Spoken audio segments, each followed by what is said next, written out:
Olá, seja muito bem-vindo, seja muito bem-vindo a essa videoaula. Nós vamos discutir, então, alguns aspectos mais aprofundados da técnica de PCR. De uma maneira mais específica, vamos conversar a respeito dos gráficos de amplificação, analisar esses gráficos de amplificação e tornar algumas simplificações que fizemos até o momento mais claras e complexas. Então, com relação aos gráficos de amplificação, a primeira coisa que tem que ser discutida é como descrever, então, a amplificação do DNA de uma maneira matemática. Então, tínhamos já feito aquele nosso primeiro exemplo, nossa primeira simplificação, onde uma molécula de DNA gera duas, essas duas moléculas geram quatro, essas quatro moléculas geram 8, e assim sucessivamente, onde, então, a fórmula geral seria 2 na N. Muito simples, né? O número de ciclos determina o número de moléculas finais. Entretanto, esse 2 na N é uma simplificação, né? Ele não corresponde à realidade, porque há uma série de outros fatores que têm que ser levados em consideração. E antes mesmo de entrar nesta discussão, eu gostaria de apresentar a fórmula real, então, que é bastante simples. Ela não tem uma complexidade muito maior. O Mn, na fórmula, corresponde ao número de moléculas ao final do PCR, lá no ciclo N, certo? Quantas moléculas podem ser obtidas lá no ciclo N do PCR? O M0 corresponde ao número de moléculas iniciais, lá no ciclo 0, quando se montou a reação. E, finalmente, E é a eficiência da reação. E essa eficiência não é uma coisa subjetiva, ela é muito objetiva. A eficiência varia de 0 a 1, que é o que determina a amplificação, não há amplificação. E ela pode ter valores intermediários, e já elucidamos isso. E, logicamente, N é o número de ciclos. Mas então, a pergunta óbvia é: de onde veio o 2 na N, se ele não está correto? Ele é uma simplificação, ele está correto, mas dentro de uma perspectiva onde? Mn, o número de moléculas lá no ciclo N, M0, que multiplica 1 mais E, eficiência, elevado a N. Então, o número de moléculas no ciclo final, né? Vamos admitir que o M0, o número de moléculas iniciais, é uma molécula inicial. Uma molécula inicial, que não necessariamente seja. Uma reação de PCR pode ter 2.000 moléculas iniciais, ela pode ter 437 moléculas iniciais. Não sabemos. Mas nessa simplificação temos uma molécula inicial. E a outra simplificação embutida é, vamos admitir que a eficiência é de 100%. Né? E já de antemão sabemos que nada é 100% eficiente, absolutamente nada. Mas vamos admitir que a reação seja 100% eficiente. Ou seja, 1 mais 1 é 2, elevado a N, que multiplica 1. É daí que veio o 2 na N. A simplificação é de que Partimos sempre de uma molécula inicial e que a eficiência da reação é 100%. Né? Agora, qual seria o efeito de eficiências menores que 1 numa reação de PCR? Vamos partir primeiro de uma eficiência 1, 100% eficiente, aplicando na fórmula geral, então, para cálculo de número de moléculas obtidas pela amplificação do DNA. Então vamos supor uma eficiência de 100%. Eficiência 1. Número de moléculas lá no ciclo 40, admitindo que sejam feitas 40 ciclos de amplificação. Partindo de uma molécula. É 1 que multiplica 1 mais 1 elevado a 40, isso corresponde a 2 na 40, aquele que já vimos antes, que é 1 trilhão de moléculas, aproximadamente 10 na 12. Né? E se a eficiência da reação não fosse de 1, fosse 0,9, 90%, o que aconteceria? Colocando nessa fórmula, nós teríamos então que é 1 que multiplica 1 mais 0,9, 1,9 elevado a 40. Calculando isso, nós teríamos 1,9 elevado a 40, já não é mais 1 trilhão. É 141 bilhões de moléculas. Vejam que a eficiência baixou só 10% e o número de moléculas baixou significativamente. Uma ordem de grandeza, de 10 na 12 para 10 na 11. E se essa eficiência baixasse mais um pouco, para 80%? O cálculo também seria simples. É 1 que multiplica 1 mais 0,8, eficiência de 80%, elevado a 40, 1,8 na 40 dá 16 bilhões. Caiu mais ainda. E qual é o efeito de uma eficiência zero? Matematicamente, lógico que já sabemos que uma eficiência zero no mundo real é a não amplificação, ou seja, né? Nada de amplificação, mas matematicamente, vamos analisar na fórmula. Uma eficiência zero, então aqui está a eficiência zero. Eficiência zero corresponde a um M0 que multiplica 1 na N. 1 elevado a N é sempre 1. Ou seja, o número de moléculas finais é igual ao número de moléculas iniciais. Zero de amplificação, certo? Então, é essa fórmula que a gente vai trabalhar. Mas a coisa fica um pouco mais complexa do que isso. Por quê? Nos ciclos iniciais do PCR, a eficiência é sempre 1. No entanto, nos ciclos finais do PCR, a eficiência tende a 0.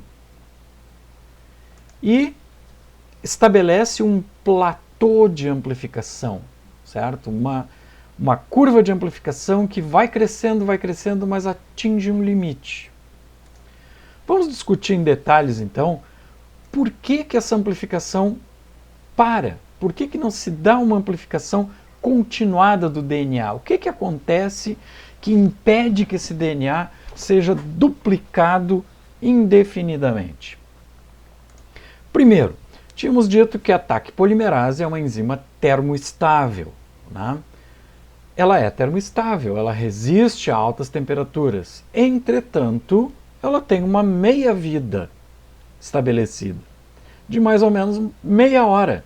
Ou seja, a cada meia hora de incubação a 95 graus, metade da Taq polimerase perde atividade. Certo? Então ela não é uma enzima absolutamente termoestável. Ou seja, a cada ciclo de desnaturação térmica que se faz ao longo do PCR, a cada desnaturação, um pouco da Taq polimerase é perdida. E não devemos esquecer que, como a amplificação do DNA é exponencial, a maior quantidade de DNA gerada é lá nos ciclos finais, quando mais se precisa da TAC polimerase que está sendo perdida a cada ciclo. Tem uma outra razão, que é mais contundente ainda que essa, que é a inibição da polimerização. A inibição da polimerização, a polimerização do DNA é inibida por duas coisas: o DNA fita dupla que acumula e o pirofosfato. Aquele pirofosfato que é gerado a partir da incorporação de cada nucleotídeo no DNA. Cada nucleotídeo trifosfatado libera um pirofosfato e o pirofosfato inibe a reação. A explicação para isso é simplíssima, basta a gente puxar a nossa bioquímica básica, a nossa enzimologia básica e lembrando que uma enzima ela não altera o equilíbrio de uma reação, ela simplesmente acelera a reação. Agora, o equilíbrio da reação é dado pelas concentrações de substratos e produtos, certo? Então, aqui nessa reação hipotética aqui, A mais B mais C mais D, A mais B mais C, que gera D e E. A quantidade de D e E gerado depende das quantidades relativas de A mais B mais C, certo? À medida que D e E acumula, essa reação vai parando. Vamos traduzir isso em termos de DNA. A mais B mais C é o DNA fita simples, DNA molde, o B é o primer e o C são os desoxirribonucleotídeos trifosfatados, são os substratos que foram colocados na reação. E o D e o E é o DNA fita dupla e o pirofosfato. À medida que a reação prossegue, acumula o DNA fita dupla, DNA FD aqui, acumula o pirofosfato e desloca o equilíbrio da reação. Então não tem mais como a gente amplificar esse DNA. E tem mais algumas outras coisas. Existe competição entre os amplicons desnaturados e os primers pela sequência-alvo. Então, nas nossas simplificações, nos nossos esquemas aqui para analisar PCR, o primer tem que hibridizar com a sequência-alvo. Então, o primer se desloca e se liga na sequência-alvo. Mas o que acontece se um amplicon desnaturado se liga antes? Esse primer vai ser impedido de amplificar uma das fitas. Né? Então, e à medida que os amplicons se acumulam, mais amplicons acumulados, mais competição com os primers. Então, tudo piora lá para o fim da reação. Além do que, quanto mais DNA acumulado, mais difícil vai ser desnaturar e mantê-lo desnaturado. Então, há uma redução da eficiência de desnaturação nos ciclos finais.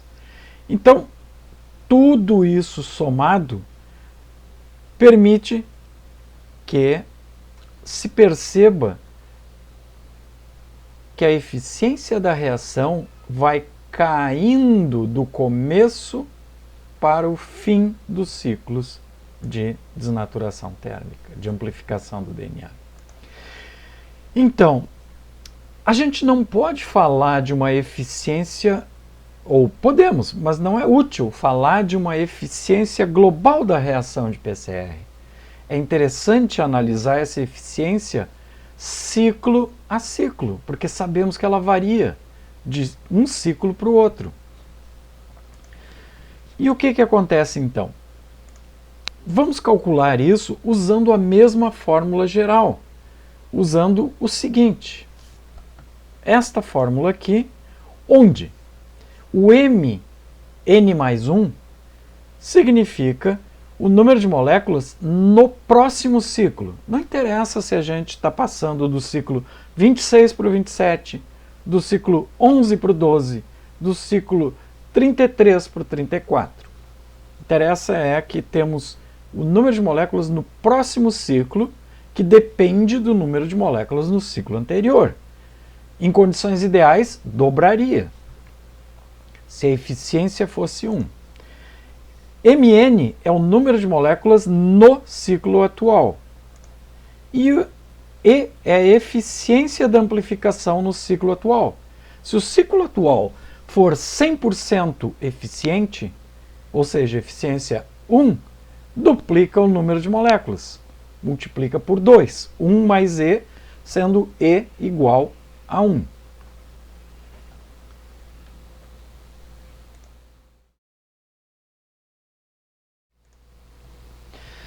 Então, vamos analisar graficamente, de uma maneira gráfica, a amplificação do DNA por PCR.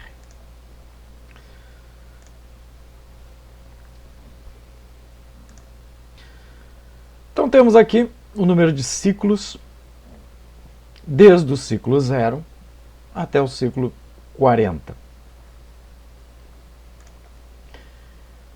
E vamos partir do pressuposto que tínhamos 1000 moléculas iniciais. Estes aqui seriam os números ideais. 1000 moléculas geram 2000 moléculas, 4000, 8, sempre dobrando até esse número absurdo de moléculas, que nós já sabemos não pode ser atingido de maneira prática, porque a eficiência varia de um ciclo para o outro e ela vai caindo ao longo dos ciclos. Nessa nossa simulação eu vou colocar então aqui a eficiência, que é de 1 nos ciclos iniciais e permanece 1, eficiência 1, até que lá no ciclo 31 a eficiência não é mais 1, é 0,99 e vai caindo e cai muito rápido. Cai exponencialmente. Por quê? Porque acumula pirofosfato exponencialmente, acumula DNA exponencialmente. Então a eficiência cai. Agora, de posse da nossa fórmula, nós podemos usar o número de moléculas ideais e multiplicar pela eficiência e obter o número de moléculas reais. Até o ciclo 31, não teremos variação entre o ideal e o real. Mas, a partir do ciclo 31, temos que notar que, idealmente, teríamos 1000, milhão, bilhão, trilhão. Teríamos 2 trilhões 147 bilhões. Aqui já temos menos moléculas. A diferença aqui já é maior entre o ideal e o realmente obtido. Certo? Muito bem. Mas tínhamos prometido gráficos. E aqui nós temos, então, um gráfico onde no eixo X são os ciclos de amplificação e aqui linear, então escala linear, e aqui em escala logarítmica, né? Então um gráfico semilog, o número de moléculas, 1, 10, 100 mil, 10 mil, até alguns quadrilhões ali. Partindo de 1000 moléculas, idealmente, nós teríamos 2000, 4, 8, 16, 32, 64 mil e assim por diante. Agora, aqueles números ali reais, levando em conta a eficiência, geram, na verdade, esse gráfico. E aqui nós temos o chamado platô da curva. A curva atinge um limite de amplificação onde há uma inflexão nessa curva e ela fica plana. Não temos mais amplificação significativa aqui, né? Mas nós temos que ver um pouco mais a respeito de números, né, para compreender melhor esse processo. E aqui, então, nós temos os nossos gráficos de amplificação, os nossos números de amplificação, desculpem, do ciclo 1, do ciclo 0 ao ciclo 40. Só que agora nós estamos partindo não mais de 1000, mas de 100 mil moléculas. O que a lógica ditaria com relação à eficiência da reação? Se partimos de um número maior de moléculas, DNA vai acumular mais rapidamente ou em ciclos mais baixos, né? Aqui mais cedo e a eficiência cairia mais cedo. E é exatamente isso que acontece. Essa eficiência já começa a cair por volta do ciclo 27, por exemplo, nessa nossa simulação aqui, baseada em dados reais. Já no ciclo 27, lembrando que antes caía só lá no ciclo 31, a eficiência começa a cair e se multiplicarmos, se colocarmos o valor de eficiência na nossa fórmula, temos esses números então que são reais e que, mais próximos do real nessa simulação, e que já começam a diferir do valor ideal. E a curva, então agora sim, ficaria dessa maneira. A amplificação ideal, hipotética, que não existe, sempre dobrando 100 mil, 200 mil, 300, 400 mil e assim por diante, e o gráfico baseado nos valores, levando em consideração a eficiência da reação. Novamente, nós temos uma inflexão aqui nesse gráfico e ele atinge um platô, onde a amplificação é negligenciável, certo? Comparativamente, como é que fica o gráfico partindo de 1000 moléculas com o gráfico de 100 mil moléculas iniciais? Lembrando então que esse era o gráfico de 1000 moléculas ideal, que não ocorre. E este é o gráfico próximo do real, levando em conta eficiência. Aqui partindo de 100 mil moléculas, o gráfico então está deslocado para cima, temos mais moléculas. E o gráfico real é esse aqui. Então, algumas coisas importantes a serem notadas aqui sob o ponto de vista aplicado, se nós queremos entender isso aqui de uma maneira aplicada. Primeira coisa, vamos supor que não tenhamos tecnologia para detectar este nível de moléculas aqui representado. Então, digamos que essa área do gráfico aqui, nós não podemos obter experimentalmente. Nós poderíamos obter estes gráficos aqui, certo? Então veja o seguinte, estas inflexões fazem com que, lá na chegada, ambas as curvas tenham uma diferença muito pequena entre elas. E esse é o ponto onde nós devemos enfatizar que o PCR convencional ele não é quantitativo, porque o número de amplicons obtidos lá no ciclo 40, lá no final das reações, o que é chamado de endpoint, uma amplificação terminal, não guarda relação com o número de moléculas iniciais. Nós não podemos inferir o número de moléculas iniciais a partir dessa diferença aqui que é muito pequena, certo? Agora, existe alguma coisa neste gráfico que poderia nos indicar o número de moléculas iniciais, mesmo nós não tendo, não temos o gráfico completo, só parcial, porque não temos tecnologia para detectar essas etapas intermediárias, a quantidade de DNA acumulado? Tem.